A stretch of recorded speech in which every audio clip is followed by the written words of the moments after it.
하나님 말씀 보겠습니다. 하나님 말씀은 예레미야 43장 1절부터 13절까지의 말씀입니다. 예레미야 43장 1절부터 13절까지의 말씀입니다. 구약 성경 1121쪽입니다.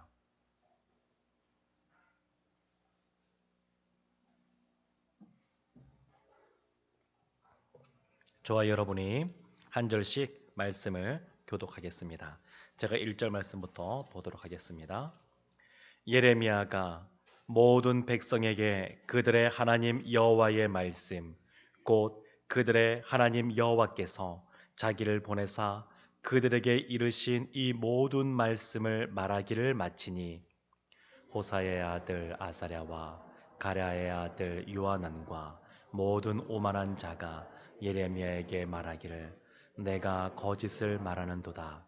우리 하나님 여호와께서 너희는 애굽에서 살려고 그리로 가지 말라고 너를 보내어 말하게 하지 아니하셨느니라.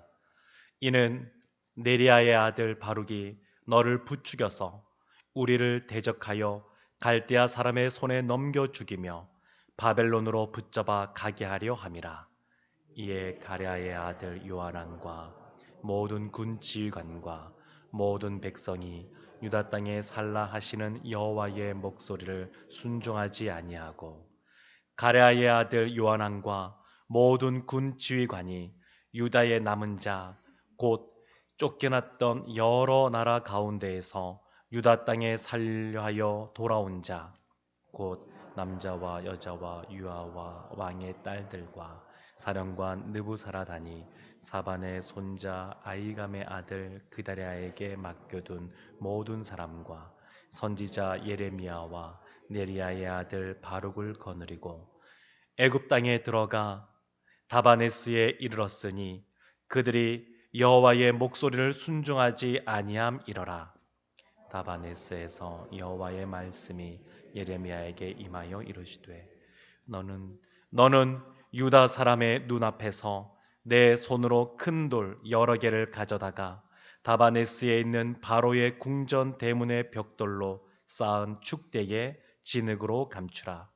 그리고 너는 그들에게 말하기를 만군의 여호와 이스라엘의 하나님께서 이와 같이 말씀하시되 보라 내가 내 종 바벨론의 느부갓네살 왕을 불러오리니 그가 그의 왕좌를 내가 감추게 한 이 돌들 위에 놓고 또 그 화려한 큰 장막을 그 위에 치리라. 그가 와서 애굽 땅을 치고 죽일 자는 죽이고 사로잡을 자는 사로잡고 칼로 칠 자는 칼로 칠 것이라. 내가 애굽 신들의 신당들을 불지르리라.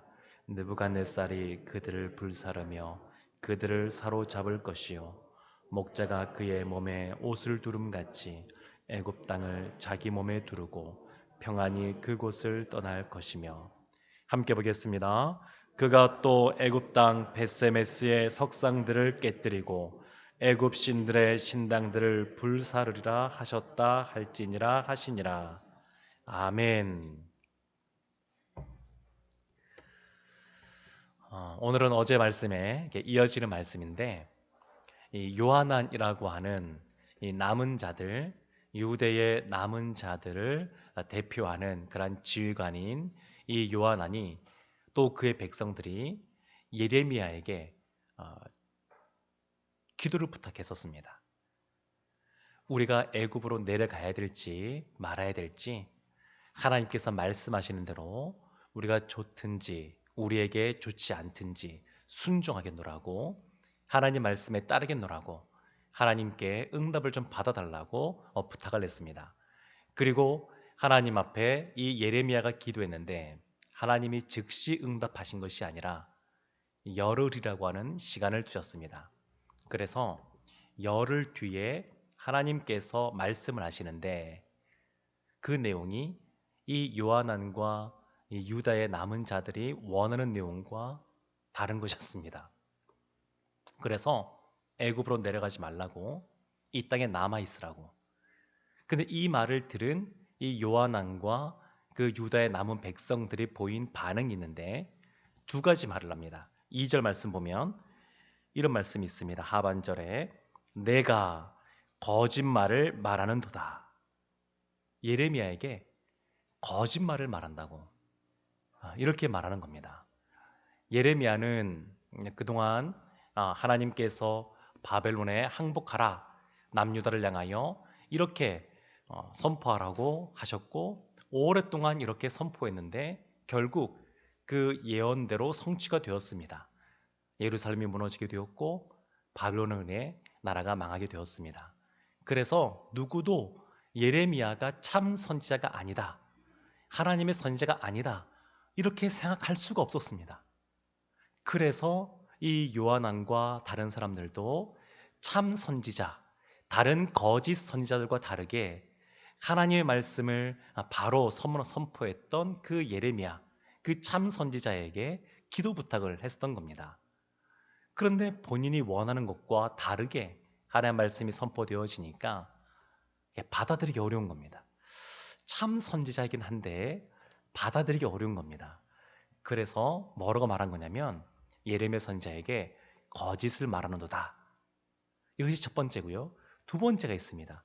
첫 번째만 말하면 이 예레미야 선지자가 거짓 선지자가 될 것 같으니까 예레미야 선지자를 거짓 선지자로 만들지 않으면서 이것이 거짓말이다라고 하는 것을 증명하기 위해서 두 번째 말을 하는데 그것이 3절에 있습니다. 3절 보면 이는 네리야의 아들 바룩이 너를 부추겨서 이렇게 한 것이다 이렇게 말합니다.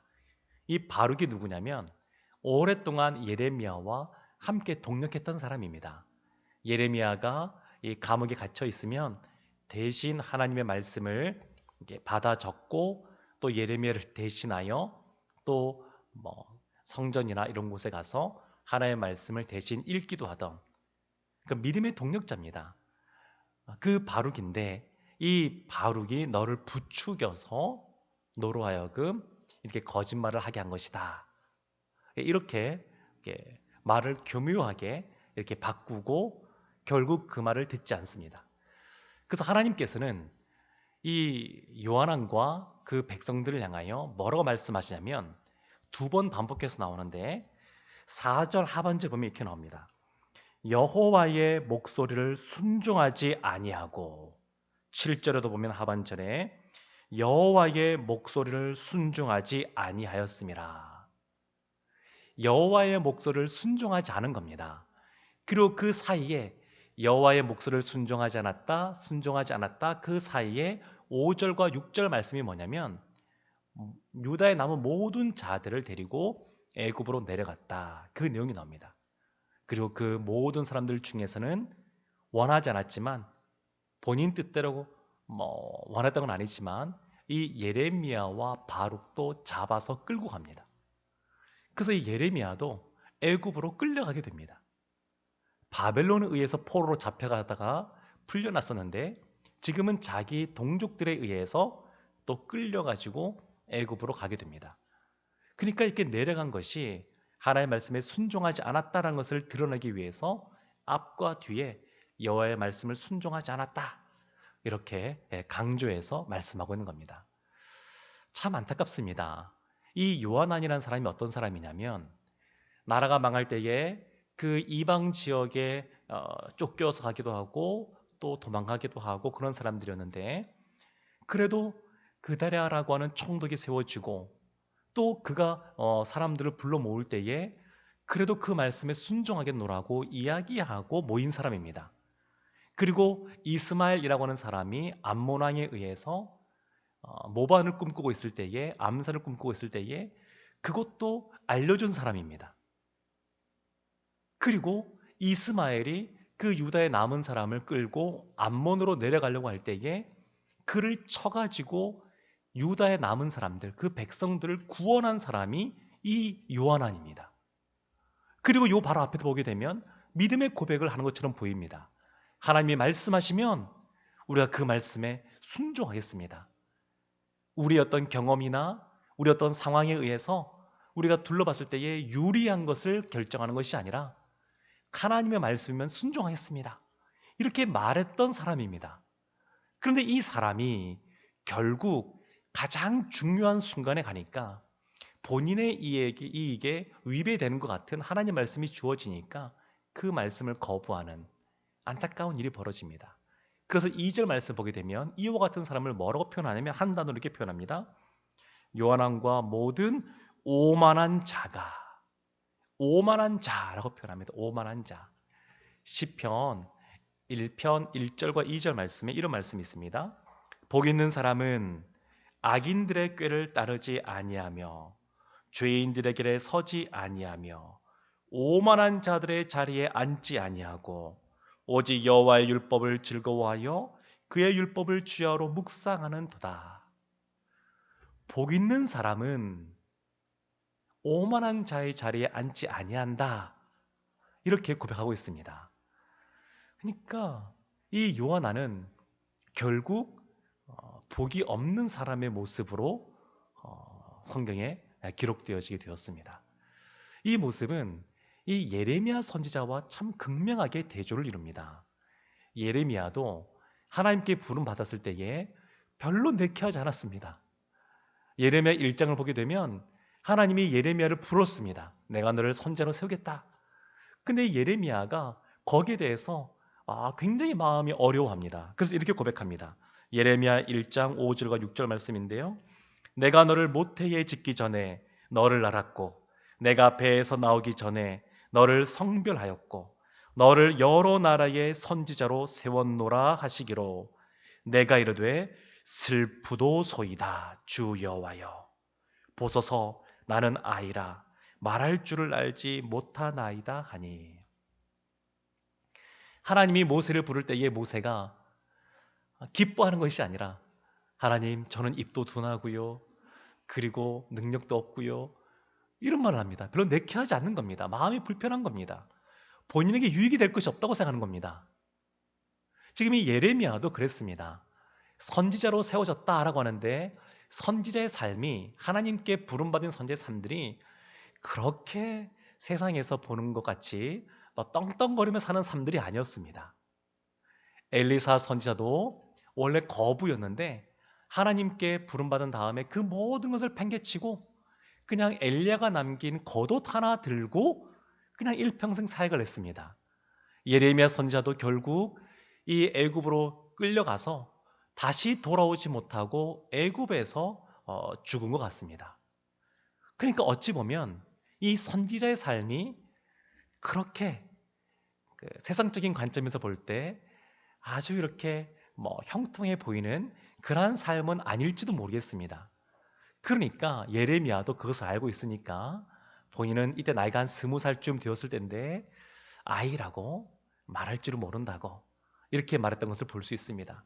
그러나 중요한 것은 뭐냐면 하나님의 말씀이 주어지니까 그것이 나에게 유리한 상황으로 보이든 그렇지 않든 믿음으로 그것에 순종했다는 것이 중요합니다. 순종한 겁니다. 그래서 이 오늘 말씀을 보게 되면 떠올려지는 예수님의 비유의 말씀이 있습니다. 그것은 좋은 밭 비유입니다. 천국에 대해서 예수님께서 알려주시면서 씨를 뿌리는데 농부가 하나는 길가에 하나는 돌밭에 또 가시덤불 속에 그리고 좋은 밭에 떨어졌다. 근데 좋은 밭이라는 것은 무슨 밭이냐?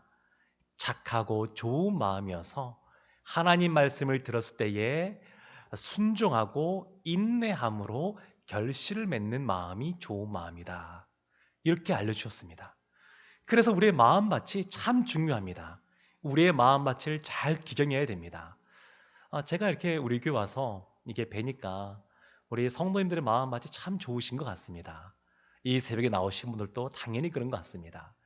근데 우리가 늘 우리의 좋은 이 좋은 밭에 돌멩이들이 날라와서 쌓이지 않도록 가시덤불이 생기지 않도록 잘 우리가 우리의 마음을 늘 이렇게 기경을 해야 됩니다. 농사를 짓다 보게 되면 아무리 돌도 파내고 또 풀도 뽑아도 그 다음 해가 되면 또 어디선가 이렇게 씨앗이 날라왔는지 여러 가지 잡초들이 막 이렇게 자라는 것을 볼 수 있습니다. 그러니까 늘 그럴 때마다 그것을 뽑아내야 되는 것이죠. 그래야 작물이 잘 자라게 되는데 우리도 하나님 앞에 우리의 마음밭을 그렇게 잘 이렇게 가꾸어야 됩니다. 그래서 어떤 면에서는 내 생각과 다른 것 같아도 하나님의 말씀이 주어지면 아멘이라고 순종하는 모습으로 따라가야 됩니다. 이사야 선지자는 이사야서 55장에서 8절 9절에서 이것을 이렇게 말하고 있습니다. 이는 내 생각이 너희의 생각과 다르며 내 길은 너희의 길과 다름이니라. 여호와의 말씀이니라. 이는 하늘이 땅보다 높음같이 내 길은 너희의 길보다 높으며 내 생각은 너희의 생각보다 높음이니라. 아멘. 하나님은 누구보다 우리를 사랑하시는 분이십니다. 우리가 우리를 사랑하는 것보다 하나님이 우리를 더 사랑하십니다. 내가 내 자신을 아는 것보다 하나님이 우리를 더 잘 알고 계십니다. 하나님은 이 요한왕과 이 남은 사람들이 기도를 요청했을 때 말씀을 안 하실 수도 있었습니다. 왜냐하면 이미 반복해서 애굽에 내려가지 말라라고 반복해서 이미 말씀하시기 때문에 그렇습니다. 이미 수도 없이 말씀하시고 끊임없이 말씀하셨고 선지자를 보내고 끊임없이 보내셨습니다. 그럼에도 불구하고 이들이 다시 물을 때에 하나님께서 또 한 번 더 이들을 사랑하는 마음으로, 이들이 내려가지 말라는 그런 마음으로, 돌이키라는 마음으로 또 다시 말씀을 하십니다. 사랑하는 성도 여러분, 우리의 생각과 달라도 하나님의 생각은 우리의 생각보다 높으십니다. 우리를 가장 좋은 길로 인도하시는 분이신 줄로 믿습니다. 다윗도 그러지 않았습니까?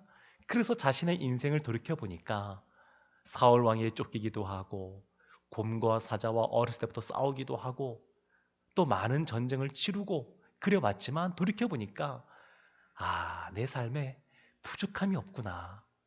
돌이켜보니까 고비고비마다 하나님께서 도와주셨고 또 그것이 밑거름이 되어서 그것이 또 어쩌면 상처란 그루터기일지 몰라도 결국 그곳에서 희망의 싹이 돋는 것처럼 결국 나의 삶을 아름답게 만들어 주셨구나. 이런 고백을 시편 23편에서 하게 되는 겁니다. 하나님은 이 요한왕과 이 남은 자들에 대하여 끝까지 포기하지 않고 또 그들에게 말씀을 하시는 장면이 오늘 본문 7절, 8절부터 보면 나오게 됩니다. 결국 이들이 애굽에 가게 되었습니다. 애굽에 내려갔는데 어디에 가냐면 다바네스라는 곳에 도착했습니다. 다바네스는 나일강이 있으면 나일강 동쪽 끝에 있는 애굽의 국경에 접해 있는 그러한 지역입니다. 거기에 바로의 궁이 있었습니다. 여기가 수도는 아닌데 그 당시에 나라가 크다 보니까 이 왕들이 곳곳에 이렇게 순시하듯이 이렇게 다닐 때에 숙소로 쓰는 그런 궁전들이 곳곳에 있었는데 이 다바네스가 그런 곳이었습니다. 기록에 의하면 한 높이가 12m 정도 되는 성벽이 둘러싸여져 있는 견고한 요새라 그럽니다. 그런데 이곳에 도착했습니다. 이 유대인들의 그런 마음속에는 아마 이 견고한 요새는 바벨론이 쳐들어올 수 없을 거야. 우린 이제 안전할 거야 라고 생각할 수 있지만 그렇지 않다라고 하는 것을 알려주시는데 하나님은 우리에게 말씀을 통하여 들려도 주시지만 눈으로도 하나님의 말씀을 볼 수 있도록 해주십니다. 오늘날 성찬식과 같이 하나님께서 이 당시에도 상징적인 행위를 통하여 알려주시는데 이 궁전 앞에 있는 그러한 축대가 있는데 이것은 이렇게 생각하시면 됩니다. 어떤 신학자가 좀 더 쉽게 설명해 놨는데 그 당시에 그 궁전 앞에 이 벽돌로 된 돌을 쫙 길가에 깔아놨는데 그 벽돌을 드러내고 그 안에 땅을 파서 그 안에 여러 개의 큰 돌을 집어넣습니다. 그리고 진흙으로 잘 이렇게 마무리하고 그 위에 벽돌을 덮습니다. 그러면 흔적은 보이지 않겠죠? 그렇지만 이 모든 것을 유대인들이 보는 앞에서 예레미야가 행하는 겁니다. 이러한 상징적 행위를 예레미야가 참 많이 행했습니다. 여러 선지자가 상징적인 이런 행위를 했지만 그 중에 거의 절반 가까이를 누가 했냐면 예레미야가 했습니다. 사람들이 보면서 생각할 겁니다. 예레미야가 뭔가 특별한 행동들을 할 때는 의미가 있었는데 근데 이 의미는 뭐냐면 하나님께서 너희들이 그렇게 이 다바메스라고 하는 이 애굽 땅에 와서 이 요새에 와서 너희가 안정감을 누릴지 모르겠지만 내가 속히 바벨론의 군대를 보내서 이 다바메스를 진멸하고 지금 돌을 묻어놓은 그 위에 바벨론 왕의 그러한 장막도 치고 또 그 위에 그 건물들을 세우겠다, 이렇게 말씀하시는 겁니다. 그래서 이것을 어떻게 보다 구체적으로 표현하냐면 11절에 이렇게 표현합니다. 똑같은 말을 3번 반복해서 하는데, 그가 와서 애굽 땅을 치고 죽일 자를 죽이고 사로잡을 자를 사로잡고 칼로 칠 자는 칼로 칠 것이라. 사랑하는 성도 여러분, 격언 중에 이런 격언이 있습니다. 과거를 통해 배우지 않는 자들에게 더 이상 어떤 미래도 없다. 지금 하나님은 이 요한안에게 다시 한 번 더 이 말씀을 주시면서 회개할 기회를 주십니다. 하나님은 이러한 심판의 메시지, 상징적 행위를 통해서 심판의 메시지를 전하지 않고도 심판할 수 있습니다. 그럼에도 불구하고 왜 하나님이 이 요한왕과 그 남은 자들로서 애굽에 내려간 사람들에게 이것을 보여주시느냐? 끝까지 기회를 주시는 겁니다. 이와 같이 바벨론이 와서 애굽을 무너뜨릴 텐데 너희가 돌이키라는 겁니다. 중국의 그 사자성어 중에 타산지석이라는 말이 있습니다. 다른 산의 돌이란 뜻인데, 다른 산에 있는 거칠고 나쁜 돌을 한다 할지라도 그것에 옥을 갈면 또 남들은 쓸모가 있다, 뭐 그런 뜻인데, 이렇게 하나님의 말씀에 순종하지 않고 거역하여 결국 망하는 이 애굽으로 내려간 이 유다 사람들의 모습을 통하여서 우리가 오늘 이 시대를 살아갈 때에 이것을 타산지속으로 삼아서 늘 우리는 이와 같이 자신의 고집으로 살아가는 것이 아니라, 어떤 면에서 신앙은 내 생각을 내려놓고 내 고집을 꺾고 하나님께 맞추는 것이 우리의 신앙생활을 갈 수 있는데, 그렇게 맞추라는 겁니다. 그것이 복이라고 말씀하고 있는 겁니다. 마태복음 5장 11절 12절에 이런 말씀이 있습니다. 나로 말미암아 너희를 욕하고 박해하고 거짓으로 너희를 거슬러 모든 악한 말을 할 때에는 너희에게 복이 있나니 기뻐하고 즐거워하라. 하늘에서 너희의 상이 큼이라. 너희 전에 있던 선지자들도 이같이 박해하였느니라.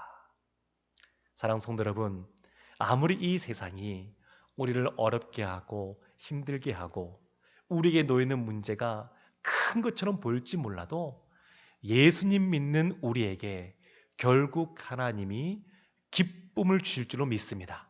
복을 주실 줄로 믿습니다. 이 말씀 믿고 우리의 삶을 살아갈 때에 나의 생각을 조금 더 내려놓고 하나님의 생각이 우리의 생각을 차지할 수 있도록, 내 마음의 중심의 의자에 내가 앉아 있는 것이 아니라 늘 주님께서 자리하고 좌정하시고 다스리고 통치할 수 있도록 나아가는 우리 한 분 한 분 되시기를, 또한 우리의 신앙 공동체가 되기를 주님의 이름으로 축원합니다.